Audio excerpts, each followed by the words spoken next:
Wondery Plus subscribers can binge all episodes of Ghost Story ad-free. Join Wondery Plus in the Wondery app or on Apple Podcasts.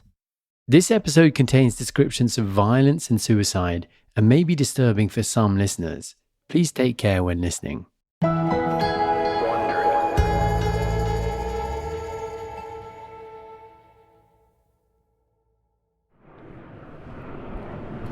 right. Okay. Annie and I are in London again. It's another grey day. Chilly. Just the weather for a woolen vest, which I've been wearing on this trip. Annie liked mine so much, she bought one for herself the day before. We've been spending so much time reporting this story together that we're even starting to dress alike. But I noticed she isn't wearing hers today. I'm not. Oh, why not? Well, I just thought with black it was a little bit too stark. You wouldn't want we're clashing with You mean me you and in me? my vest. No, if anything, I wanted to match. We could be a reporting team with our uniforms on. I'll wear it tomorrow. On the agenda for today, visiting my old neighbour and family friend, Charles Pinelli's. Nice to see you, Charles. Nice to see you. How are you? You might remember Charles. He's the definitely not a neighbourhood gossip who set this project in motion. The one who first told me about the 3 different families experiencing a ghost on the top floor of my old house. Anyway, you're going to bring us up to speed, so this is a very big deal. Well, I think we're going to start with some questions, if that's all right, and then I'm going to bring you up to speed. I'm not sure it is. I think this is blackmail. If you eat your vegetables, you get your dessert. I didn't keep him waiting for too long. I told Charles that we'd been in touch with the American family who moved in after me. Can I tell you something, Charles? We've found the Americans. Oh, well done. Oh, that's the best news. And they have 2 daughters. And specifically their daughter Sonia, the woman we talked to last episode, whose bed shook violently. Ah, that's brilliant. But really, I was here to talk about the 3rd family, the one who saw the faceless woman. You'll remember that Charles met the mother of this family years ago when he knocked on the door of my old house and she answered. She told him that her daughter had been complaining about seeing the faceless ghost at night in my old bedroom. The mum said she'd always brushed it off, never taken it seriously.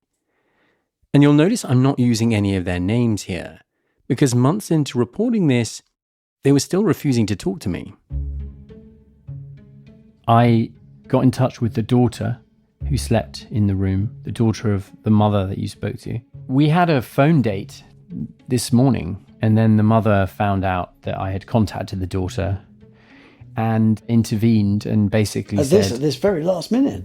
Her mother intervened yesterday evening. Here's what happened. After Charles told me about this family's experience, I called the mum, asking to be put in touch with her daughter. She wasn't ready to yet, but she was warm, seemed as intrigued as I was. So I kept in touch, sent her updates. Then things took a turn. She had not answered my calls, or she'd given me an elusive response by email, or she had ignored my messages. Yeah. And then she ghosted me. So eventually I just reached out to the daughter, said if there's any time she wants to talk. She agreed to speak with me. And within 45 minutes, I heard from the mother. And the mother said, "Do not contact my daughter.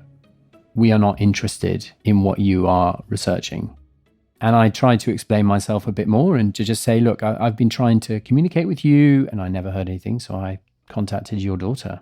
Who's also in her 20s. Like, she's not a 13-year-old. She's an adult. She's an adult. She must be 23 or 4 by now anyway. Frankly, it shocked me that she was so upset that I'd reached out to her adult daughter.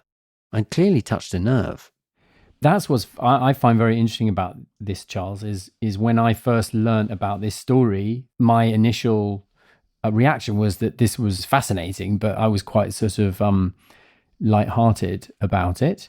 But as we've kind of been digging, we've discovered that it's not a lighthearted curiosity. It's not so funny, no. I'm definitely feeling it's less funny than I did at the beginning.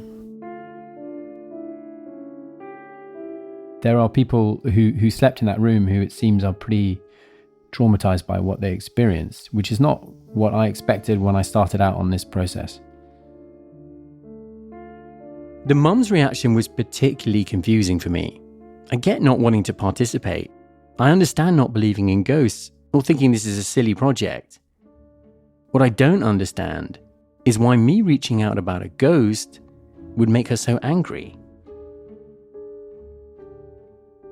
So that's where we are. And, I'm not discouraged by this, because for me, it reveals that there is something quite disturbing which is happening on the top floor of that house, which is something that I strongly suspected already, but now it's really crystallizing this idea that people on the top floor of that house are experiencing something which has frightened them. It's certainly fascinating. I mean, that is quite extraordinary. I reached out to Sonia, the woman who described her bed shaking in the last episode. Yeah, I can't wait to find out what's the latest. I wanted to know what she thought about the other family's reaction. And the mother was like, "We don't want to participate in what you're doing. Don't contact me. And don't contact my daughter." Oh my God. What do you make of all that? Oh yeah, the mum's having a reaction. So by you contacting her, she's basically you're affirmed that the daughter's feelings and experiences are kind of accurate, basically. The reason we wanted to talk with Sonia is that the mother's reaction reminded me of Sonia's sister, who'd initially been interested in speaking and then abruptly shut down and refused. I was quite surprised that she wasn't up for speaking about it. But she's always been more sort of... I'm not uncomfortable with the fact that there are paranormal stuff or ghosts or beings or other dimensions. I'm open to that. So, but other people who are very just skeptical would not feel comfortable talking about it because they have no compartment to put that experience into, and therefore they just want to erase it. So when you bring it up, they feel uncomfortable because it doesn't fit into any of their belief scope. And it's almost like validating that it's true, which would be even because they'd have to change their beliefs, and lots of people don't want to change their beliefs. They want to keep them the same, and so anything that doesn't fit, it just gets discarded, and you can't talk about it with them because they just become uncomfortable. That seems. I think that seems true. Reason.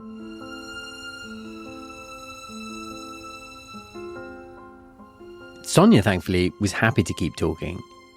I finally told her about the murder in the house next door, and there were some things from our first conversation that I was hoping to understand better.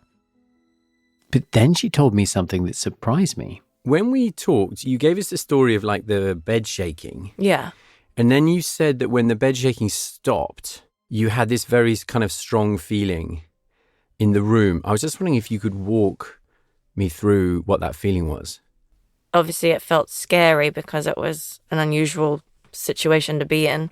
But the feeling in the room was just that I was being watched for about 5 minutes. And I got, in my mind, I was like, this feels like a male energy. I feel like his name begins with, I don't know, that's just his name begins with a J or something like that. Okay, it's really weird that you say this about the name starting with the letter J, because there is someone whose name starts with the letter J. Oh. Faither's first name was John. Oh my God.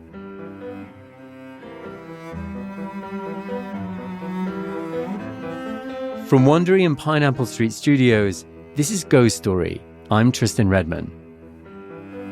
Episode 3, The Locked Door.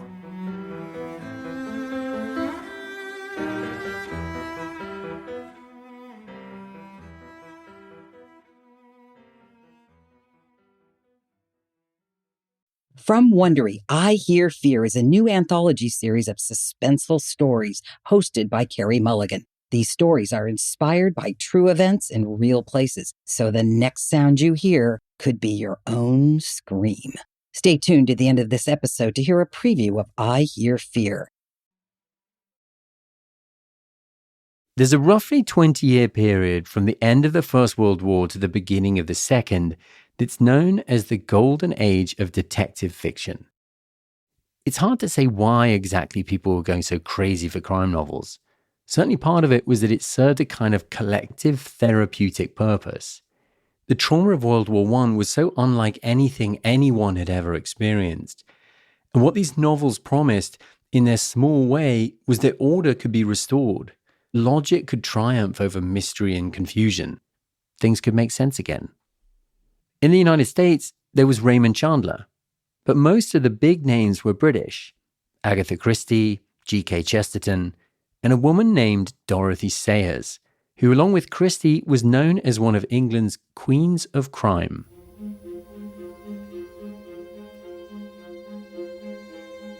Dorothy Sayers wrote 16 crime novels. They were hugely popular.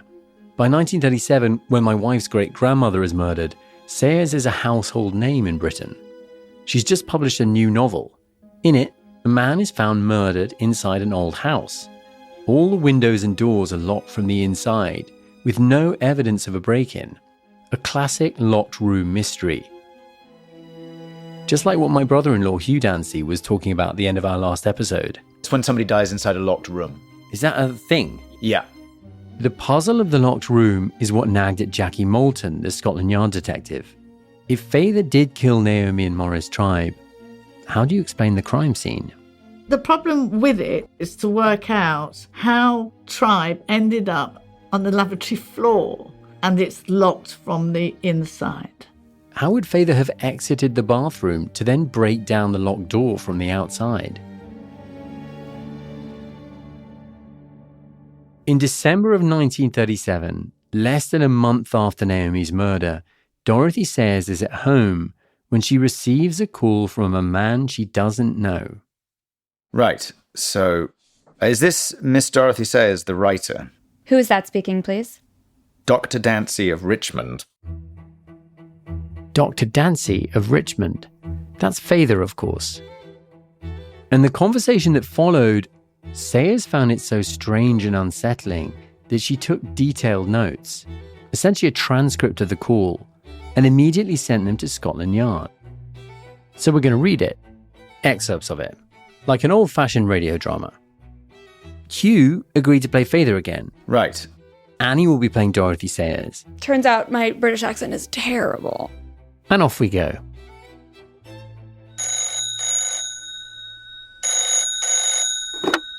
Is this Miss Dorothy Sayers, the writer? Who is that speaking, please? Dr. Dancy of Richmond. Oh, yes, doctor. What is it? Well, I know your books. You're interested in crime and so on. Yes. Well, my wife was murdered a few weeks ago, and I thought you might like to come and see the place. It's quite a problem. Good heavens. Well, thank you. I'm afraid detective writers are rather stupid about problems in real life. Oh, there's nothing to solve. That's all been cleared up. But I thought you would be interested in hearing all the details of the investigation. There's a great deal more than ever got in the news of the world. Did you read about the crime? No, I don't think I did. Oh, well, it was a very complicated business. My brother-in-law, he'd had a head wound during the war and was a little unbalanced, shot my wife and tried to shoot me, but I escaped by flopping down and pretending to be dead. I begin to remember the case now. I thought you might. I thought it would interest you and help you with your work. You are interested in this kind of thing, aren't you? Very much, but I'm only in town for a few days. Come to dinner tomorrow night and I'll show you everything and tell you all sorts of details you wouldn't get from the police. Just stop there. Detective Jackie Moulton will be reprising her role as interrupter, stopping us whenever she hears something she wants to comment on. You're only less than 3 weeks after his wife died. He's calling Dorothy Sayers.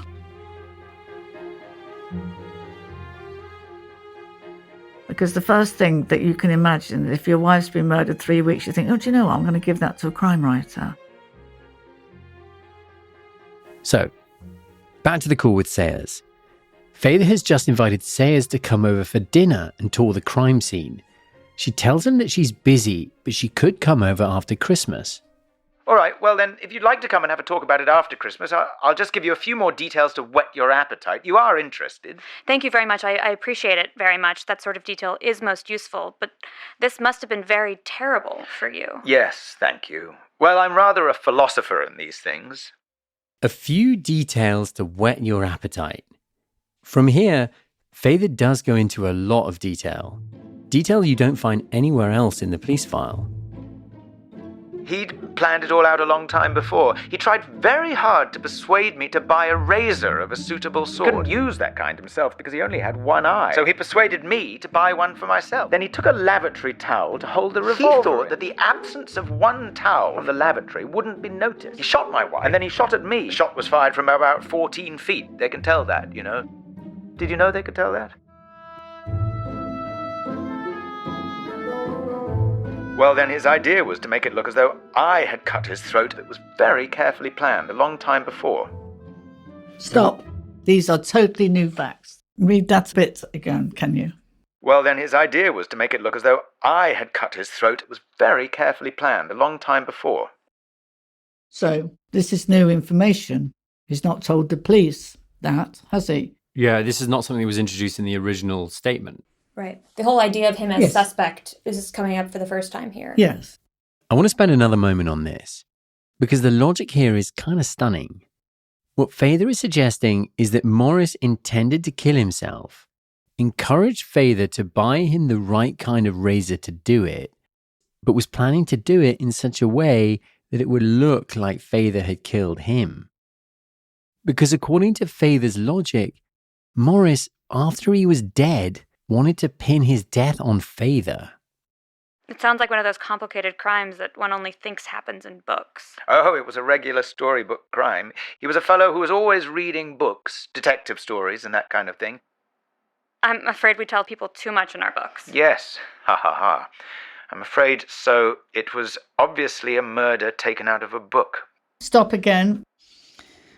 If I was to speak about the book, can I speak about the book? So the police do recover some interesting items in Tribe's room. They find some methylated spirits. They find cocaine. They find some photographs of nude women. And they find a book, fictional book called Murder in the House. So it's almost like a bit of a Cluedo game, isn't it? That these items are conveniently, in the room.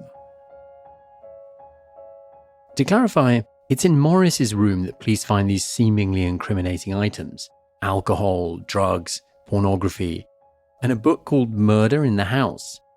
Feather says that Morris loves reading crime novels, but he's also reporting that Morris is losing his eyesight. Dancy talks about the evidence that Morris could hardly see. He'd lost one eye and the other eye was failing. So then he tells police he read these murdered books all the time. And then he's saying he could hardly read. He can't see. So he's hardly an avid reader, was he? Back to the phone call. And then we got the police, and of course they had to go into a lot of questions in their usual way, so keen on the wood that they couldn't see any of the trees, to show that I hadn't done it myself.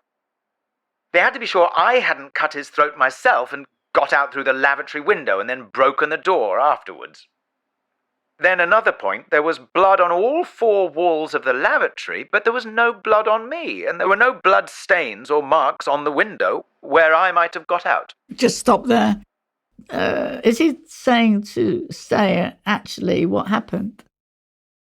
What do you mean? Can you read it again? Yeah. They had to be sure I hadn't cut his throat myself and got out through the lavatory window and then broken the door afterwards. He's saying this is how I did it. That's how I read that.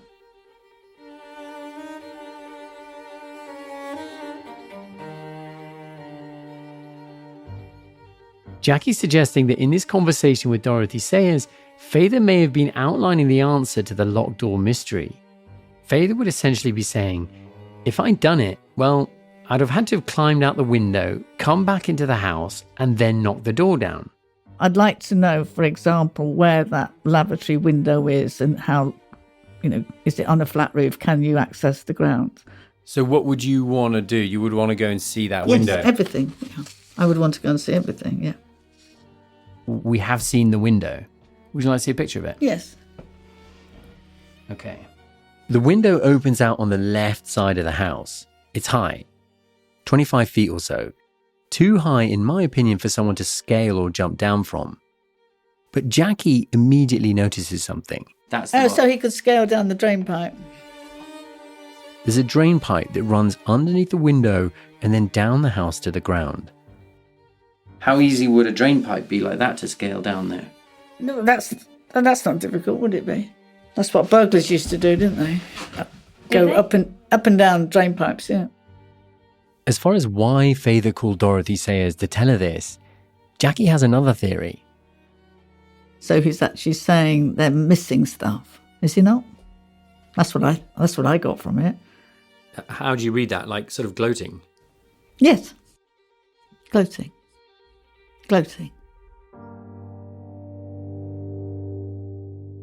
I thanked him again, and I said I was sorry I couldn't come Thursday, but might possibly manage Friday. Friday? Oh, yes, come Friday. Only, of course, I shall have had to put back some of the things. For instance, I must put back the bolt on the lavatory door. But I can show you most of the things, and we can have a talk about it. If you come Friday, don't give your real name. Not my real name. No, my daughter's coming home, and she's read your books and would recognize your real name. She's 14, and she doesn't know anything about all this yet. Very well, if I come, I'll use my married name, Fleming. I'll let you know if I can manage it. Then he gave me the address and telephone number. That must have been a surprising phone call. Yeah, he plows on, doesn't he?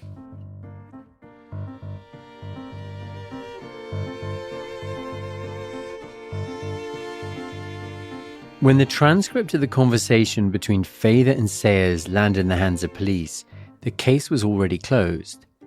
The last official document in the file is a letter from the police to Dorothy Sayers responding to her memo.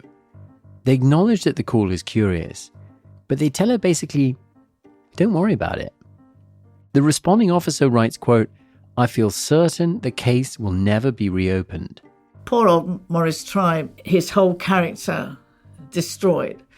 He's remembered as the man who killed his sister. I don't think he did.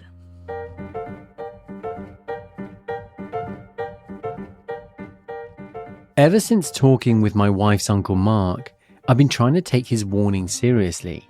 Don't be sensationalist. Remember, this man is beloved by much of the family. But when you line up all of Jackie's concerns and try to make sense of this bizarre phone call, it doesn't really feel irresponsible to go along with her hunch. Frankly, it feels like Father got away with murder. Coming up, I do what any in-law investigating a murder in his wife's family would do. I get a second opinion.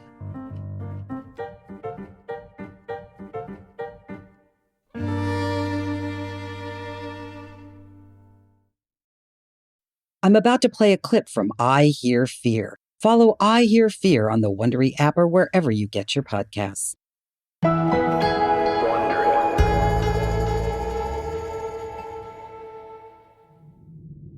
Shh. Stay quiet. Don't move. Did you hear that? Sounds you hear in the middle of the night. Or when you're deep in the woods. Or alone, walking down a dark street. You tell yourself it's just your imagination. But what if it's not? From Amazon Music and Wondery, I'm Carey Mulligan, and this is I Hear Fear, a new anthology series that will make you bolt your doors and hide under the covers. My favorite thing in the world is a brilliant ghost story. And nothing scares me more than a story inspired by real events and real horrors. From a deadly dance party to a cursed movie set, the sounds of terror are all around us. Warning, The next sounds you hear might be your own screams.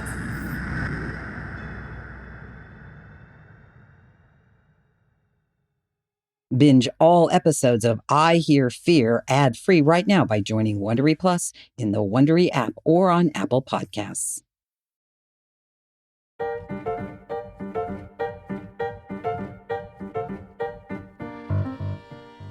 Convincing as Jackie was, I couldn't go to my wife's family and tell them Father committed murder based on the opinion of a single detective. So I need to get a second opinion on the police file. Due diligence, dotting I's, crossing T's, etc. Hi. Hi, Hamish. Hi, Tristan. Hamish Campbell retired from Scotland Yard after 39 years, but he used to be basically the murder guy in London. I was head of homicide in the Metropolitan Police at Scotland Yard, in charge of the 26 murder teams which operated across London. He investigated murders. He ran the teams that investigated murders. He ran the teams that investigated the way police were investigating murders. He's seen a lot of murder. So I started with the obvious question. What would be your one-sentence headline from reading that police file for the first time? I would say it was quick but correct. What do you mean? Well, the investigation was done very quickly, phenomenally quickly. Do I think the observations and findings of the investigation were correct? Yes, I do. I do see it as murder and suicide. And what do you mean by a correct outcome? Well, I understood why it was murder and suicide, and I can see from the investigation that was done how that would be the outcome. If as you say, if you can't tell, I'm pretty flummoxed here. I have to be honest that you kind of caught me off guard. I noticed. Because right before speaking with you, we spoke with another homicide detective who had nearly the opposite interpretation of the police file, and that the crime was most likely not a murder-suicide, but a double murder. So what do you make of that disparity? Well, I'm not sure. I'd want to know who the detective was who came to that conclusion. But the premise that somehow the doctor murdered his wife and then murdered his brother-in-law doesn't stand up, in my view. I don't see that at all. Hamish is focused on a piece of evidence that Jackie was much less bothered by. Your other detective, how did they address the post-mortem report? The post-mortem report. He sees this part of the file as the closest thing to something scientific. You know, the post-mortems are so critical. Have you never been to a post-mortem, have you, Tristan? I have not. The doctor goes in, examines the bodies, and writes down what he sees. In this case, when he looks at Morris's body, his neck in particular, the doctor concludes that Morris most likely killed himself. I just want to give a quick warning here again. We're going to get into some graphic details. And when I looked at it, I sort of broke down the pathologist's statement where he talks about the 3 wounds are indicative of hesitation and trial. 3 wounds indicative of hesitation and trial. The pathologist calls these hesitation wounds. Hesitation wounds are common in suicides by this method. They essentially show the person working up the nerve to go through with it. The cuts on Morris's neck seem to show this. The first 2 are shallower and smaller. The third is fatal. And this pattern, the pathologist said, is consistent only with suicide. You don't see these kinds of wounds in homicides. That is the indicative piece of evidence. I don't know how the other officer examined that and thought, I will completely disregard the pathology evidence. I wasn't prepared to take Hamish's word for it. He isn't a pathologist after all, so I called one. I mean, the evidence screams, medical evidence screams to me, homicide, suicide. From pathologist Tom Andrews' perspective, the hesitation wounds are conclusive. Morris killed Naomi and then himself. But I asked him if another scenario could be possible. Perhaps Father knew that hesitation wounds were typical of suicides and was able to mimic them precisely. He's a doctor after all. I think given the nature of these hesitation wounds, those are exceedingly hard to fake. I have been a forensic pathologist for many, many years, and I'm not certain that I could fake hesitation marks as cleanly as this. And for Hamish, the faking hesitation wounds line of inquiry is borderline ludicrous. He's had to kill Tribe and make it look as if it's self-suicide because he might know what hesitation wounds look like, and he's done that and there's no other error. Yeah, I mean, you'll forgive me, but that's where the argument goes down rabbit holes. There's another piece of evidence Hamish points us to that supports the murder-suicide verdict. It comes from Morris's sister-in-law, a statement she wrote to the coroner. In it, she writes about Morris. I always thought it was a possibility that he might commit suicide.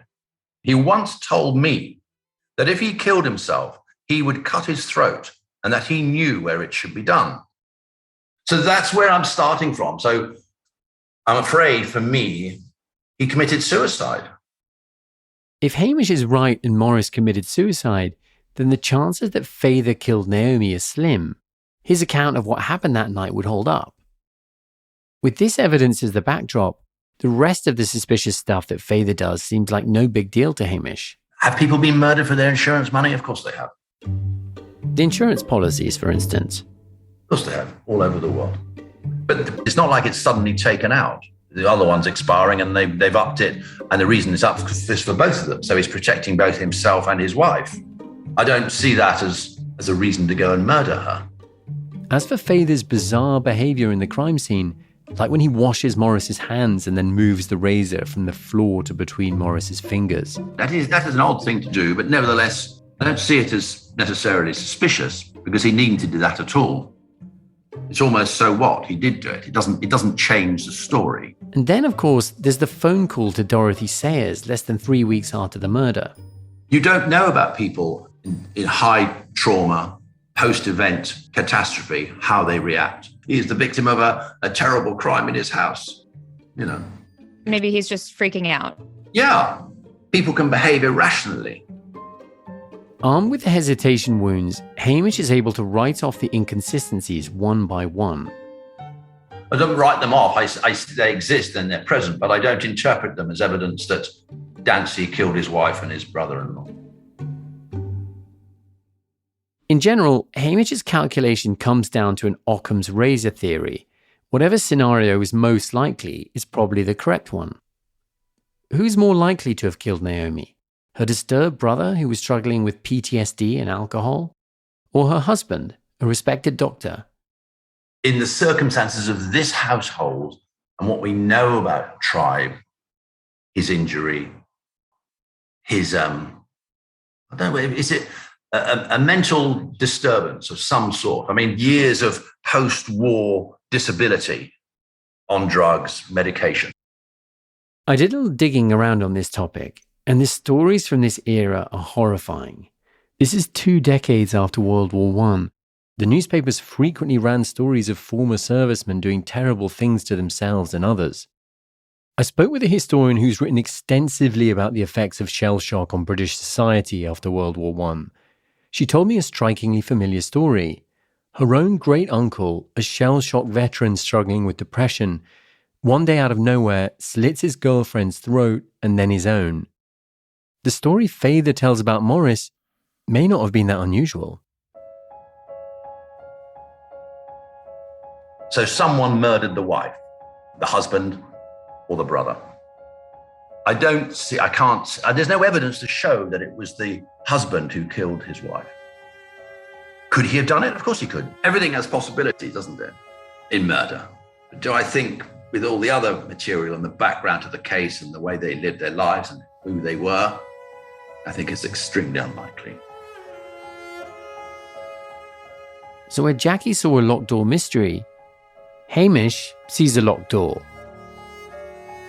To get the door lock broken, he's had to kill Tribe lock himself into the toilet, climb out the window. I mean, it's becoming a bit fanciful by now.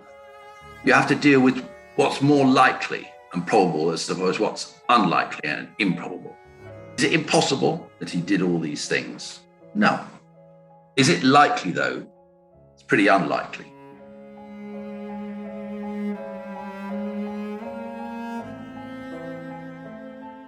After our call with Hamish, my head was kind of spinning. I thought I was just going to Hamish as a formality. After talking to Jackie, the gaps in the case seemed glaring, and I was so focused on how I was going to tell Kate's family that Fayther might be a murderer that I just assumed Hamish would have a similar read. And now we had a very different problem, with two extremely qualified detectives giving us completely opposite verdicts. We had to figure out which one of them was wrong. So, okay, my name is Dr. Alfred Titus Jr. I'm a criminal behavioural analyst, formerly of New Scotland Yard. We got a bigger sample size. I'm a professor and criminologist. I was also a police officer and detective for 16 years. Retired NYPD. I'm just going from my 27 years of working cases. We assembled a kind of informal panel of 6 murder detectives with decades of experience. And what was your solve rate? The last 3 or 4 years, we were at 100%. We had 100% solve rate. It was about 95%. I'm not trying to brag, but it's pretty damn good. Actually, I did some maths. Between them, the panel has a collective 174 years of experience. I can sit here and tell you I solved all of my cases, but one, and I'm going to sit here and tell you I had 2 divorces. We sent them the file and asked them for their assessment. And they all had the same answer. What would you say is your one-sentence headline after having reviewed the case file? Dr. Dancy did it. Dr. John Dancy has a clear motive. For me, there seems to be only one person who does gain in this scenario. I would say he was absolutely involved. And that's Dr. Dancy. Every single one came back with Fayther as their main suspect. Nobody knows for sure, but John. I believe it was homicide by Dr. Dancy. They noticed things we didn't see in Fayther's statement. First of all, I went into it with no preconceived notion of whether he was a murder-suicide or a double murder. But when I read his statement, I knew it was baloney. That's when I knew he did it. This is Cloyd Steiger. He was a homicide detective at the Seattle Police Department. One part of Fayther's statement did it for him. Which part of it? Okay, here it is. Dr. Dancy, he hears the shots. Tribe shoots at him. He says he went to the lavatory and tried to open it. He called on Tribe to come out and give him the gun, but he replied, "Stand away from the panels or I'll shoot you like a dog." So he did all that first. Then he went into the room. She's dead there. He found her on the bed, shot through the eyes, blood spurting from one of them. That's his exact words. There's a legal term for phrases like that. What is it? This is bullshit. This is all bullshit. Because, first of all, like a shot to the head, a brain, you're dead almost instantly. It'll spurt for about 3 seconds or 2 seconds. So when he says blood was spurting out of her right eye, bullshit. He did not see that. That's an absolute lie. Let me change that. He may have seen it, but if he did, he was standing right next to her when he fired the shot, when the shot was fired. That's the only way he could have seen that. No other way. Zero chance. That is a physiological fact. The panel pointed out problems that seem obvious now. To be looking at a gun that was supposedly on the floor next to Maurice, you have a gun and you have a razor, and you're going to kill yourself.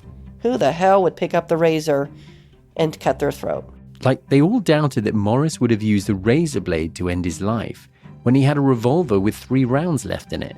So there are firm stats on preferred method of suicide by age, by gender.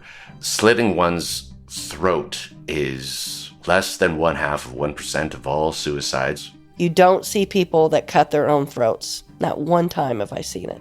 Not one time. The truth is, this point stands whether Morris killed himself or Fayther killed him. Why would Fayther choose this incredibly difficult way of killing Morris if he had a gun right there? Why would he slit his throat? The detectives had thoughts about that too. He might have killed Tribe first, because his wife is asleep and you could do that quietly. Whereas if he shot her first, Tribe would come running and, what happened, you know? There's something curious about this scenario, though.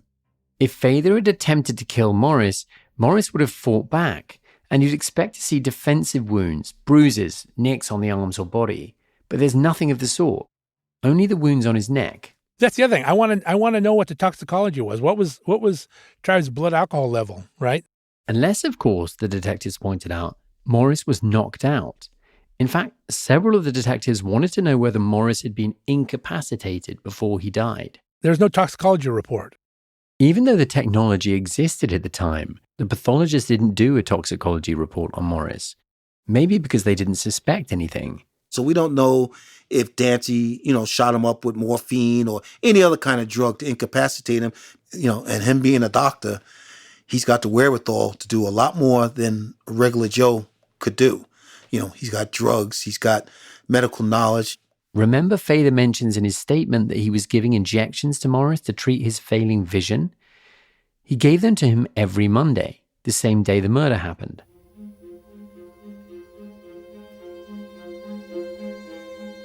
This all seems pretty suspicious, but we hadn't yet talked about the one piece of evidence that Hamish thought overruled all the others.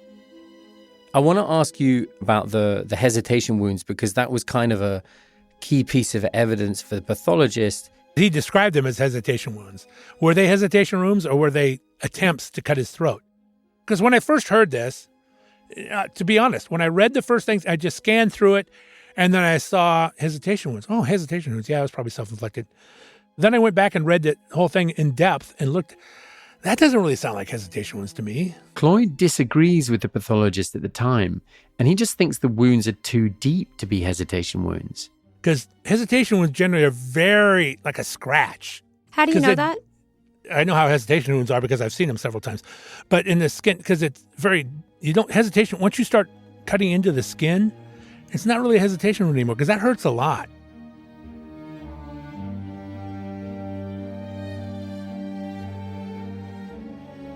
The so-called hesitation wounds didn't move the needle for Cloyd, and none of the other detectives even brought them up. So, if we got this panel together to get clarity, I guess we got something close to that. Here were 6 new detectives wholeheartedly agreeing with Jackie, and Hamish way out on a limb on his own. For those of you keeping track at home, that's 8 detectives we've spoken to, 7 of whom point to Fayther as their main suspect. But despite that, I didn't feel a lot of clarity. Hamish's point about the hesitation wounds was nagging at me. I wasn't so sure it could just be rejected so quickly. And the pathologist, who insisted hesitation wounds would be virtually impossible to fake, he said one thing in particular that stuck with me. You don't see that kind of planning and delicacy trying to fake hesitation marks. I don't even know who would think of that. That's awfully diabolical.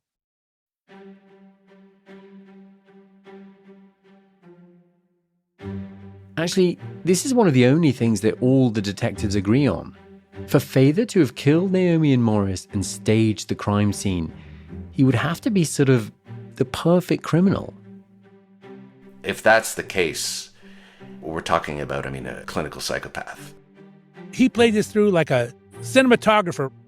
He probably thought about it every day and he thought of the perfect crime. And Fayther? What are the chances he's secretly a criminal mastermind? What kind of person was Dr. John Dancy? Well, that is a very good question, and it's the question that I spend almost all my waking hours thinking about. So, Dr. John Dancy is my wife's great-grandfather. He's a doctor. During the First World War, he becomes a spy. Oh. Oh, yeah. Did I mention he was a spy? Why'd you make that noise? Because he knows stuff. He's trained in this type of stuff. What type of stuff? Like getting away with murder. That's next time on Ghost Story.